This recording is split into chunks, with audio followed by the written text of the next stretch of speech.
ഹബീബായ മുത്തു മുസ്തഫ സ്വല്ലല്ലാഹു അലൈഹി വസല്ലം തങ്ങൾ പറയാൻ, റഹിമല്ലാഹ്, അല്ലാഹ് കരുണ ചെയ്തിരിക്കുന്നു.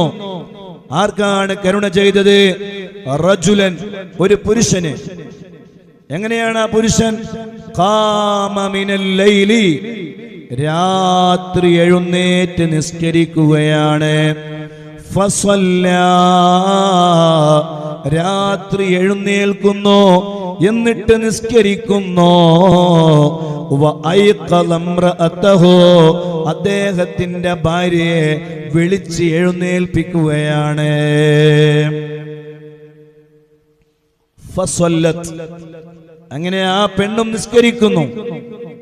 ഫഇൻ അബത നളഅ ഫീ വജ്ഹിഹാ അൽമാ, ഇനി അവൾ എഴുന്നേറ്റിട്ടില്ലെങ്കിലോ ആ പെണ്ണിനെ വിളിച്ചുണർത്താൻ വേണ്ടി ആ പെണ്ണിന്റെ മുഖത്തേക്ക് വെള്ളത്തെ തളിക്കുകയാണ്, വെള്ളത്തെ കുടയുകയാണ്. അങ്ങനെ ഒരാള് രാത്രി എഴുന്നേറ്റിട്ട് തഹജ്ജുദ് നിസ്കരിച്ചാൽ, ശ്രദ്ധിക്കണേ, വലിയ പുണ്യകരമായ ഒരു ഇബാദത്താണ് തഹജ്ജുദ് നിസ്കാരം എന്ന് പറയുന്നത്.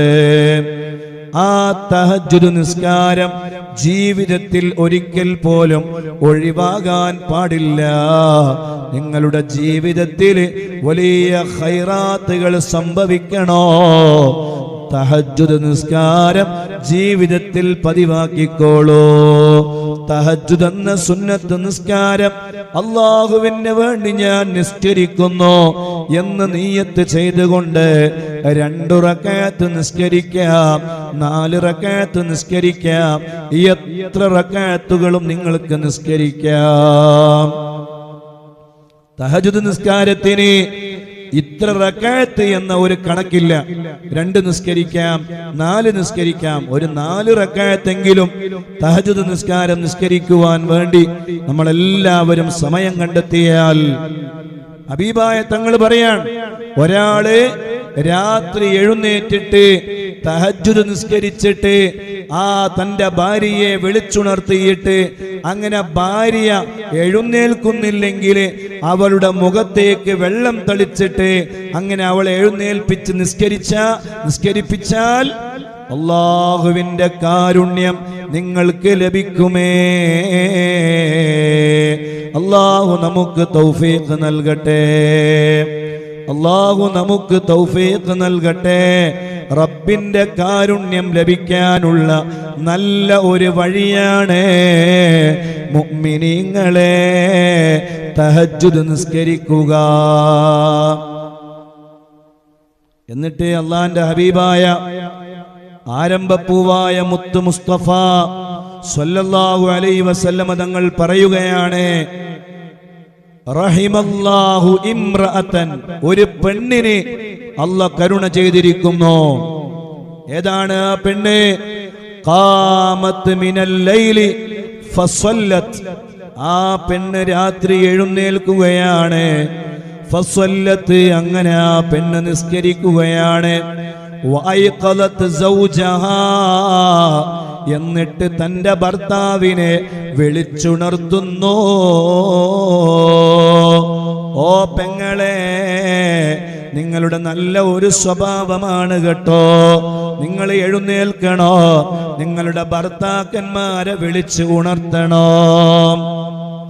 എന്നിട്ട് ഹബീബായ തങ്ങൾ പറയുകയാണ്, ഫഇൻ അബാ, ഇനി അഥവാ നിങ്ങളുടെ ഭർത്താവ് എഴുന്നേൽക്കാൻ കൂട്ടാക്കിയില്ലെങ്കിലോ, നളഅത് ഫീ വജ്ഹിൽ മാ, നിങ്ങളുടെ ഭർത്താവിന്റെ മുഖത്ത് നിങ്ങൾ വെള്ളം കൊടയണേ. അതൊരു പ്രശ്നമാണ് ഉസ്താദേ, അങ്ങനെ പറയുന്നവരുണ്ടാവും. ഭർത്താവിനെ വിളിക്കൊക്കെ ചെയ്യാം, പക്ഷേ ഭർത്താവിന്റെ മുഖത്തേക്ക് വെള്ളം കൊടിഞ്ഞ വിവരം അറിയും. അങ്ങനെ പറയുന്ന പെണ്ണുങ്ങളുണ്ടാവും. 1 കിലോമീറ്റർ അപ്പുറത്തുനിന്ന് ഒരു സ്പ്രേ എടുത്തിട്ട് പമ്പ് ചെയ്താൽ മതി, അപ്പൊ റെഡിയാവും. അടുത്ത് നിന്നിട്ട് വെള്ളം ഒഴിക്കാൻ നിൽക്കരുത്. അങ്ങനെ അടുത്ത് നിന്നിട്ട് വെള്ളം ഒഴിച്ചാല് ചിലപ്പോ പിറ്റേ ദിവസമോ ഒഴിക്കാനും എഴുന്നേൽക്കാനും തന്നെ ആളുണ്ടായിക്കൊള്ളണമെന്നില്ല. അതുകൊണ്ട് നമ്മൾ ശ്രദ്ധിക്കേണ്ട വിഷയമാണ്. ആ വിഷയത്തിലൊക്കെ വളരെ ഹിക്മത്തോടുകൂടെ ഒരു ഭാര്യ ഭർത്താവ് എന്ന് പറയുമ്പോൾ എപ്പോഴും അവരുടെ ജീവിതം ഒരു അഡ്ജസ്റ്റ്മെന്റിലുള്ള ജീവിതമാണ്. അപ്പൊ കുറെ പ്രയാസങ്ങളും അലട്ടലുകളും വേദനകളും പ്രശ്നങ്ങളും ദുഃഖങ്ങളും ഒക്കെ ഉണ്ടാവും. അത് ജീവിതത്തിന്റെ ഭാഗമാണ്. പക്ഷേ തന്റെ ഭർത്താവിനെയും കൂടി നന്നാക്കണമെന്ന് ഒരു പെണ്ണ് ചിന്തിക്കണം. അങ്ങനെ ചിന്തിച്ചു കഴിഞ്ഞാൽ ആ പെണ്ണിന് വലിയ കൂലിയാണ്. ഞാൻ മാത്രം നിസ്കരിച്ചാൽ പോരാ, എന്റെ ഭർത്താവിനെ കൂടി നിസ്കരിപ്പിക്കണം. അങ്ങനെ നിസ്കരിപ്പിക്കേണ്ടി വരും സമയത്ത് ഭർത്താവ് ഏറ്റവും ഇണങ്ങുന്ന സമയം, ആ സമയത്ത് ഭർത്താവിനോട് പറയണം, ഇന്നാലിന്ന വിഷയങ്ങളൊക്കെയുണ്ട്, ഞാൻ ഏതായാലും തഹജ്ജുദിന് എഴുന്നേൽക്കുകയാണ്, നിങ്ങളെയും കൂടി തഹജ്ജുദിന് എഴുന്നേൽപ്പിക്കാൻ എനിക്ക് ആഗ്രഹമുണ്ട്, ഞാൻ എന്താണ് ചെയ്യേണ്ടത്? അങ്ങനെ പറയുമ്പോ ചിലപ്പോ ഭർത്താവ് പറയും, എന്നെ വിളിക്കണം.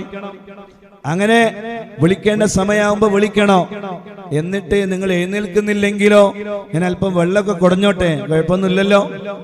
ചിലപ്പോ അപ്പ പറയേ അങ്ങനെ കുഴപ്പമൊന്നുമില്ല, നീ കുടഞ്ഞോളി, വെള്ളം എടുത്ത് എന്റെ മുഖത്തേക്ക് ഒഴിച്ചാൽ മതി, പ്രശ്നമൊന്നുമില്ല എന്നൊക്കെ അപ്പം പറയും. പക്ഷേ അപ്പോഴൊക്കെ അങ്ങനെ പറയുമെങ്കിലും എല്ലാം കഴിഞ്ഞ് രാത്രി ഉറക്കില് നല്ല ഉറക്കിന്റെ ആ മൂർധന്യാവസ്ഥയിലാണ്. നല്ല ആനന്ദമുള്ള ഉറക്കമല്ലേ, പ്രത്യേകിച്ച് സുബഹിയോട് അടുക്കുന്ന സമയമാണ് ഉറക്കിന് ഒരു ആനന്ദം കൂടുതൽ കിട്ടുക. അഥവാ ഒരു 3 മണിക്കൊക്കെ എഴുന്നേറ്റാല് സമയം നോക്കിയിട്ട് 3 മണിയാണെന്ന് അറിഞ്ഞാൽ, അല്ലെങ്കിൽ 4 മണിയാണെന്ന് അറിഞ്ഞാൽ പിന്നീട് അങ്ങോട്ടുള്ള ഉറക്കിന് ഒരു പ്രത്യേക സുഖമാണ്. എന്നാൽ ആ സമയത്താണ് എഴുന്നേൽക്കേണ്ടത്, ആ സമയത്താണ് റബ്ബിനെ ഓർക്കേണ്ടത്, ആ സമയത്താണ് റബ്ബിന്റെ മുന്നിൽ സമയം ചെലവഴിക്കേണ്ടത്. അവരെ അല്ല കൈവെടിയൂല, അവരെ അല്ല വെറുതെയാക്കൂല. തഹജ്ജുദ് നിസ്കരിക്കുന്ന സമയോ അല്ലാഹുവിന്റെ മലക്കുകള് അവർക്ക് റഹ്മത്തിനെ വർഷിക്കും കേട്ടോ. അങ്ങനെ ഭർത്താവിനോട് തഹജ്ജുദ് നിസ്കാരത്തിന്റെ ഗുണങ്ങൾ പറഞ്ഞ് അല്ലാഹുവിന്റെ കരുണ ലഭിക്കണോ, നമുക്ക് മക്കളെ കിട്ടണോ, നമ്മുടെ കടങ്ങൾ തീരണോ, നമ്മുടെ പ്രയാസങ്ങൾ മാറണോ, നല്ല ജോലി ലഭിക്കണോ, നല്ല വീട് കിട്ടണോ, ഒരു അല്ലലും മലട്ടലും ഇല്ലാതെ ജീവിതം മുന്നോട്ട് കൊണ്ടുപോകണോ, നമുക്കൊന്ന് തഹജ്ജുദ് നിസ്കരിക്കാൻ നിസ്കാരം തുടങ്ങിയാൽ, ഒന്ന് ജീവിതത്തിൽ ഒന്ന് പ്രാവർത്തികമാക്കിയാൽ വലിയ ഖൈറല്ലേ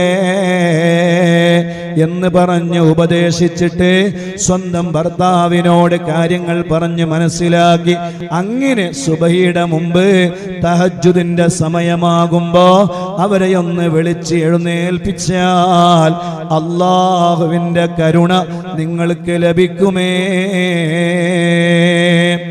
എല്ലാം പറഞ്ഞ് ഞാൻ രാവിലെ വിളിക്കും, തഹജ്ജുദിന്റെ സമയമാകുമ്പോ വിളിക്കും എന്നൊക്കെ പറഞ്ഞ് റെഡിയാക്കി, അങ്ങനെ വെള്ളം കുടയാനൊക്കെ തീരുമാനിച്ച് അങ്ങനെ രാവിലെ വിളിച്ച സമയത്ത് എഴുന്നേൽക്കുന്നില്ല. അപ്പോഴാണ് വെള്ളമെടുത്തിട്ട് അവരെ മുഖത്തേക്ക് തളിക്കുന്ന സമയം. ഇന്നലെ പറഞ്ഞ ആളായിരിക്കൂല അപ്പോഴുണ്ടാവുക. ആ സമയത്ത് ഇന്നലെ പറഞ്ഞ ആളായിരിക്കൂല അപ്പോഴുണ്ടാവുക. അതുവരേക്കും നല്ല ഉഷാറായിരിക്കും, ഞാനൊക്കെ അങ്ങനെയാണ്, റെഡിയാണ്. പക്ഷെ വെള്ളം മുഖത്തേക്ക് ഇങ്ങനെ വരുമ്പോ സുബ്ഹാനല്ലാഹ്, ഇത് എവിടെ നിന്നാണ് വന്നത് എന്ന് ചിലപ്പോൾ അവൾ ചിന്തിച്ചു കൊള്ളണമെന്നില്ല. പക്ഷേ ഒരു ഭർത്താവ് ചിന്തിക്കണോ, ഒരു ഭാര്യ ചിന്തിക്കണോ, ഹബീബായ ആരംഭപ്പൂവായ മുത്ത് മുസ്തഫ